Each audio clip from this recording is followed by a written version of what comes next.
예, 김상규 동료 경제 시간이죠. 오늘은 내자 동원을 독려한 동료 저금통에서 한번 살펴볼까요? 잘 아시는 노래니까 한번 같이 불러봅시다. 땡그랑 한 푼, 땡그랑 두 푼, 벙어리 저금통이 아이고 무거워. 하하하하 우리는 착한 어린이, 아껴 쓰며 저축하는 알뜰한 어린이.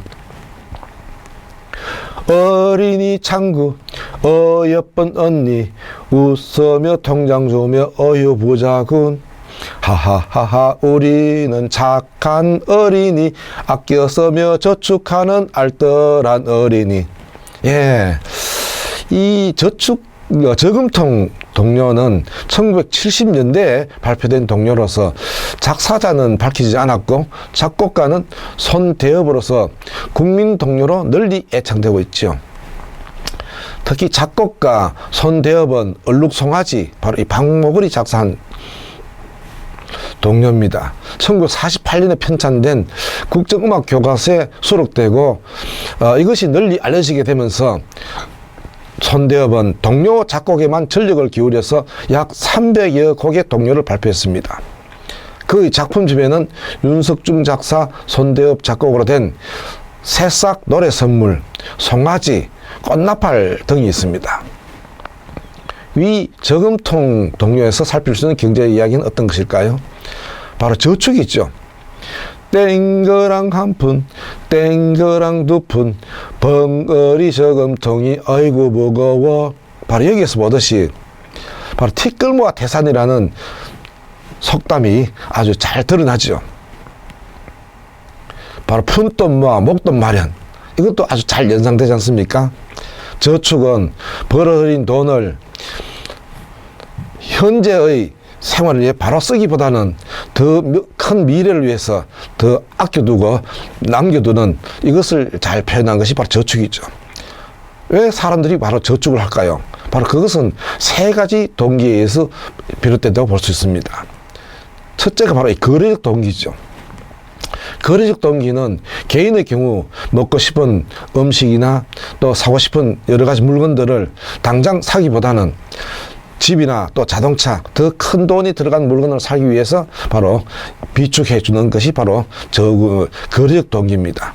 또 기업의 경우에도 필요한 원료나 자재 이런 것들을 마련되어 있지 않은 돈으로서는 대비하기 어렵기 때문에 그것을 대비하기 위해서 바로 이 저축하는 것이 바로 거래적 동기입니다. 다음으로는 바로 예비적 동기죠.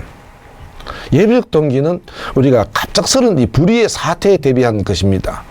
오늘날 우리는 불확실성의 시대에 살고 있지 않습니까? 언제 어느 때 어떤 사건 사고들이 일어날지 정말 예측이 불허합니다. 오늘날에 많은 이 보험 상품들은 바로 이러한 이 예비적 동기와 관련된 이 저축이라고 할 수 있습니다. 또 우리가 여러 가지 병원에 가는 이런 부분도 마찬가지로 바로 이 예비적 동기에 의한 저축이라 볼 수 있습니다. 다음으로는 투기적 동기죠. 투기적 동기는 우리가 금융기관에 저축을 하면은 집안에 보관하는 것보다도 안전할 뿐만 아니라 저축한 돈에 이자가 붙지 않습니까? 그런데 집에 가만두면은 이자도 붙지 않지요. 또 저축한 돈은 은행에 예금할 경우에 이자가 붙지만은 또 이 돈을 더 큰 돈을 마련해서 바로 주식이라든지 부동산이라든지 사업 자금이 될 경우에 투자에 대한 수익률을 얻을 수가 있습니다. 그래서 사람들은 돈을 벌기 위해서 더 큰 돈을 마련하기 위한 자금 마련, 바로 그때 바로 은행에 예금을 할 것이냐, 안 그러면은 투자 상품에 투자를 할 것인가 비교를 해서 더 큰 쪽에 자기 돈을 대는, 이것은 바로 투기적 동기다, 이렇게 이야기를 합니다. 다음으로 우리가 살필 수 있는 것은 내자 동원의 극대화, 이렇게 볼 수 있죠. 어린이 창구 어여쁜 언니, 웃으며 통장 주며 어휴 부자군. 바로 여기에서 보듯이 우리나라는 1964년 9월 25일 처음 이 저축의 날로 정해서 외채 의존적 경제 구조를 극복하기 위해 국내 자본의 동원을 총력을 기울였습니다. 이 저축하는 국민 되고 자립하는 나라 되자. 바로 이 당시에 나왔던 저축 표현입니다. 당시 대통령 박정희는 미국의 원조가 줄어들고 있으니 경제 개발을 위한 돈을 우리 국민 스스로 마련하자고 하면서 국민들에게 어린이들에게까지 바로 호소했던 것이죠. 그래서 바로 1960년대 초반에는 5%에 그쳤던 가계 저축률이 1970년대 말에는 16%에 이르렀고 서울 올림픽이 열리던 88년도에는 24.7%까지 바로 올라갔던 것입니다. 이와 같은 한국 경제에서 국민들의 이 높은 저축률은 한국 경제의 고도 성장에 결정적인 밑거름이 되었습니다. 그것이 바로 한강의 기적을 가져오는 또 10대 경제 대국으로 부상하는 그런 계기를 마련해 주었다. 이렇게 볼 수가 있습니다. 다음으로는 이 종잣돈의 마련이죠.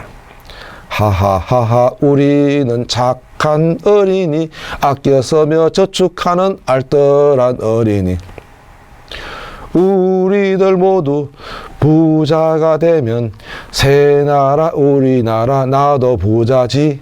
바로 여기에서 보듯이 아무리 높은 산도 아주 미약한 티끌에서 시작하듯이 엄청나게 큰 돈도 결국은 푼돈에서 시작한다. 이걸 잘 나타내고 있죠.